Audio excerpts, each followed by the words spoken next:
is not fun? Well, I, Makwela is here to show you that maths is just a fun challenge. It is as easy as y equals to mx plus c. And for those of you who didn't know, it is as easy as a straight line. So right now, it is the time for you to grab a paper, a pen, and a calculator and come learn maths with me. Hey y'all, welcome back to another episode of Learn Maths with me on a hashtag Maths Tuesday. In today's episode of Learn Maths with me, as you've probably seen by the title, we are solving for unknown angles and sides using trigonometric ratios, right? So the topic is still trigonometry. So we're going to answer 3 questions. So I just bought this paper from the previous videos so that we may be able to refer to the information, right? So in normal cases, this information you should know it by heart, yeah, or when you get into the exam room you can just construct your cast diagram, and so that it makes it easier for you to answer, right? So yeah, without wasting any time, let's get straight into answering the questions. So in the first question, right, when you see this diagram, okay, we can first solve for the angle theta, right?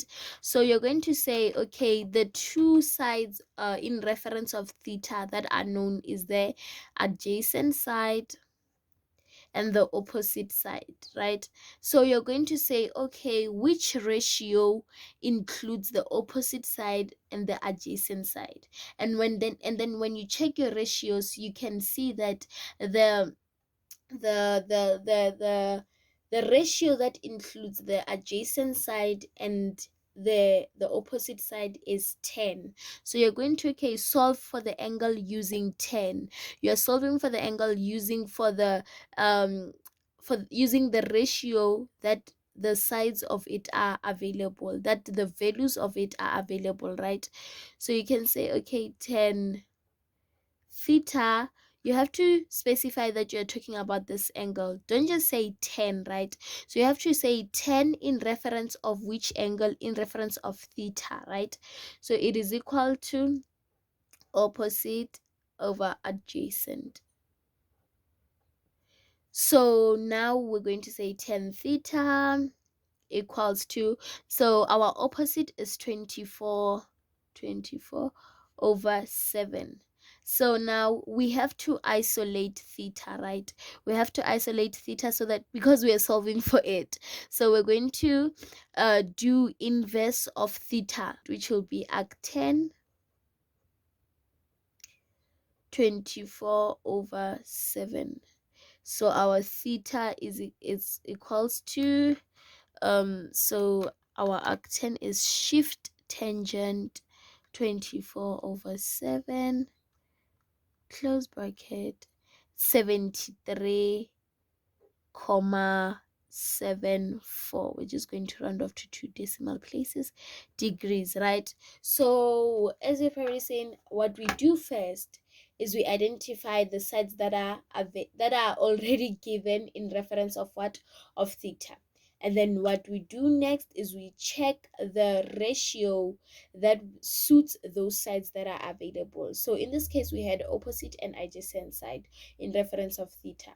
So which ratio does it suit those sides? Tangent suits those sides, right? So yeah, and then you basically continue solving for your angle, right? So now we're going to solve for the hypotenuse side, right? You can solve for the hypotenuse side using theorem of Pythagoras, but because now we are learning about using trigonometric ratios, we are just going to solve for it using trigonometric ratios, right? So in some case where you'll be forced to use trigonometric ratios, it is when you do not have another side. For example, they may give you an angle and only one side, and then you can solve for the hypotenuse using that angle and side, right? Like we're going to do now. We're going to use the angle and the side. So we're going to check, okay, we have two known sides in this case, meaning that we have two options. So we have the adjacent and the opposite in reference of theta. So we have to check for a ratio that includes the hypotenuse. In this case, we have sides that suits us in using sine or cos. It will all lead us to the same answer. We can just use sine, which is opposite over hypotenuse, or if someone wants to use cos, it will be adjacent over hypotenuse. So in solving for a side, you have to find a ratio that has one known side and a known angle, and then with that unknown side, right? So in this case, you can use cos in terms of the fact that we have a known side, and then the ratio also includes hypotenuse, right? And then you can use sine because we have a known side, and then the ratio also includes hypotenuse. So you cannot use tangent, because when you use tangent, you won't be solving for hypotenuse, as the ratio of tangent doesn't include hypotenuse, right? So now we're going to solve. We can solve using sine. Sine of which angle? Sine of 73,74 equal to opposite 24 over hypotenuse, which is our unknown side. So you have to, that's why I say you have to have a ratio of that includes the unknown side and a one known side, so that you are able to solve for the unknown, right? So let's continue. So you're going to solve for your sine 73,74.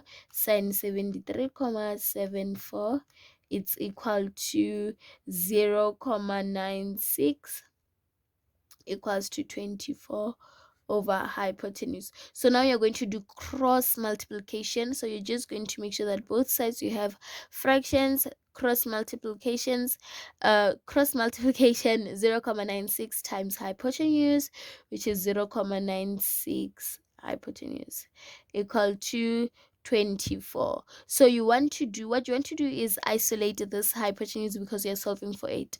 So how can you isolate it? You can isolate by dividing by 0,96, as you'll be left with only the hypotenuse, the h, right? So you cannot only divide one side, you have to do the both sides, so that you maintain the ratio of the equation, right? What happens on the left must also happen on the right hand side. So hypotenuse equals to 24 over 0,96, it's 25. So our hypotenuse side is 25.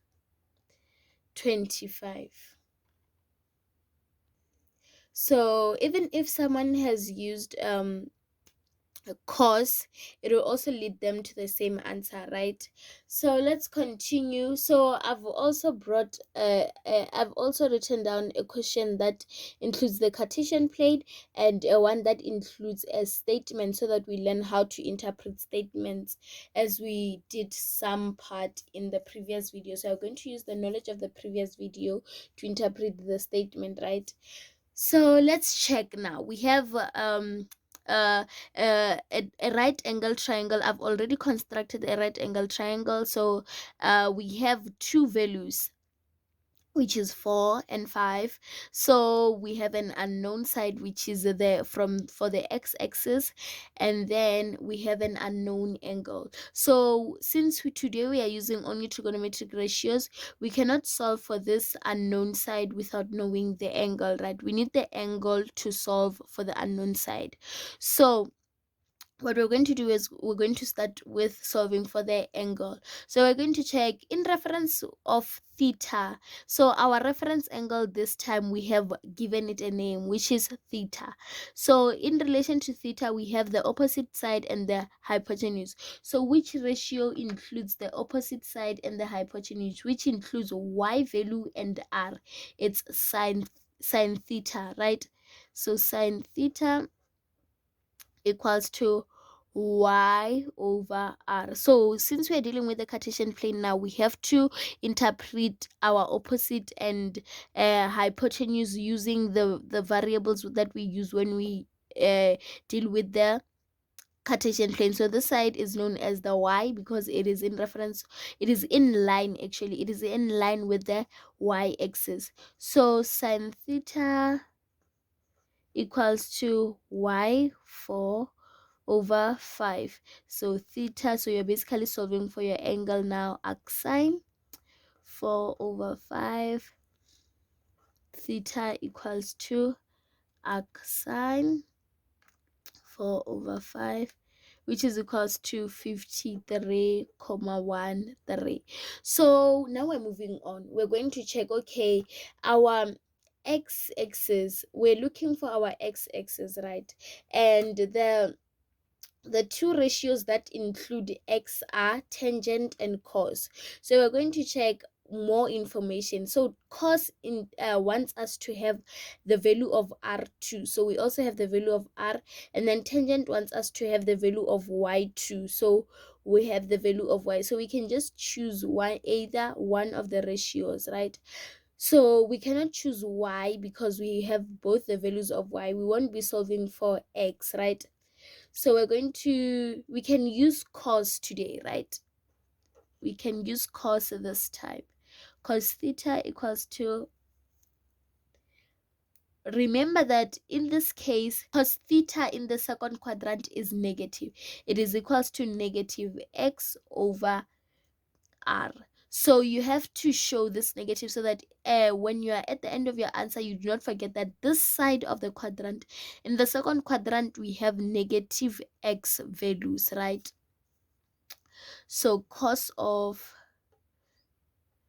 53.13 equals to negative x over, now you substitute your 5. So we're going to solve for cos theta, which is a cos 53.13, which is equals to 0.6 equals to negative x over 5. And then we're going to do cross multiplication, which is 0.6 times 5, negative x equals to 3, right? So but we are not looking for negative x, we are looking for x. So we're going to divide both sides by negative 1, negative 1. So it's going to be x is equals to negative 3. So which tells us about this quadrant that the value of x is going to be negative, right?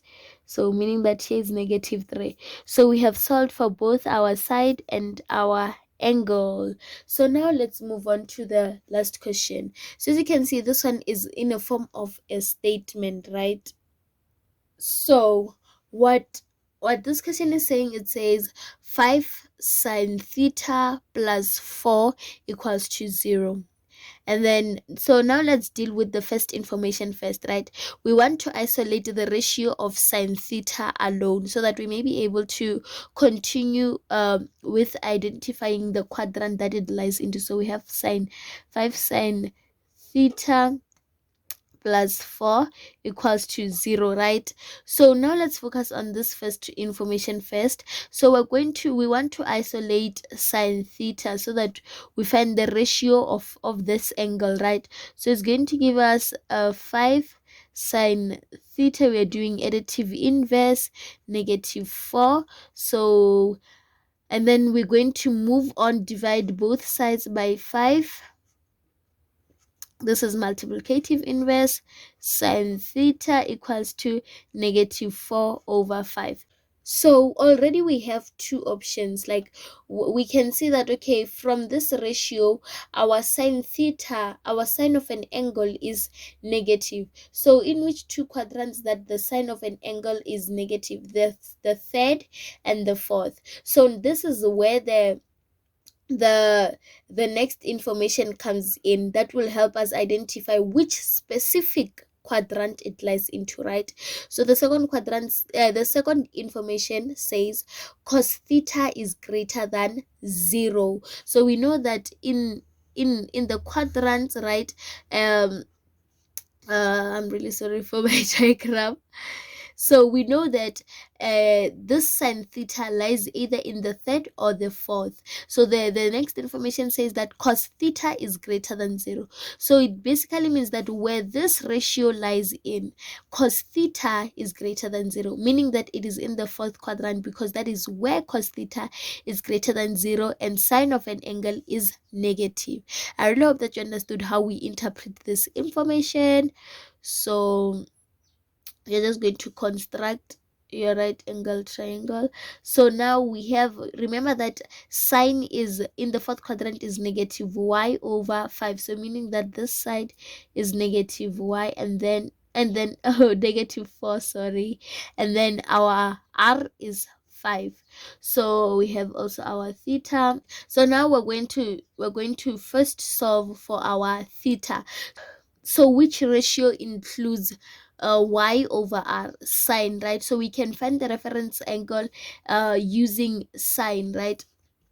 So when we're looking for the reference angle, the reference angle of is always positive when we're just looking only at this at this quadrant, right? So we're going to just talk about the triangle this time. We're not talking about in reference of the quadrant. So when you calculate the reference angle, you're just going to use positive, use this number, this fraction as positive, or you can also use it with the negative, which should just direct you on where is the angle. So we can just say sine theta equals to negative 4 over 5, theta equals to arc sine negative 4 over 5, negative 4 over 5, which is equals to negative 53,1. So it just tells us that negative 53,1 is in the negative direction clockwise, meaning that it is here. So our theta is 53,13. So now our theta will just write it as positive. So hence I said you can just write it as a positive number, because when we are talking about this diagram alone, when we are talking about the reference angle, which we now named theta, the angle inside is just positive. You cannot say that an angle in a triangle is negative, right? So after you have solved for your angle, now you're going to use a ratio to solve for your unknown side. So let me just do the calculations. I'm going to use cos of an angle, and then I'll just show you guys the value of x. So that is basically how you do it. Remember, here you don't put the negative sign because a reference angle cannot be negative. So you basically solve for your x value, and yeah, that is how you basically do it. I'll be coming up with more videos on this kind of questions. I really hope that it was well understood, you well understood it, everything. And yeah, don't forget, if you have any questions please leave them in the comment section. Until the next one, you guys, bye. If you enjoyed this video, please give it a thumbs up and tell me in the comment sections which topic you'd like me to cover. And remember, I do not promise to know everything, but I do promise to share and help where I can.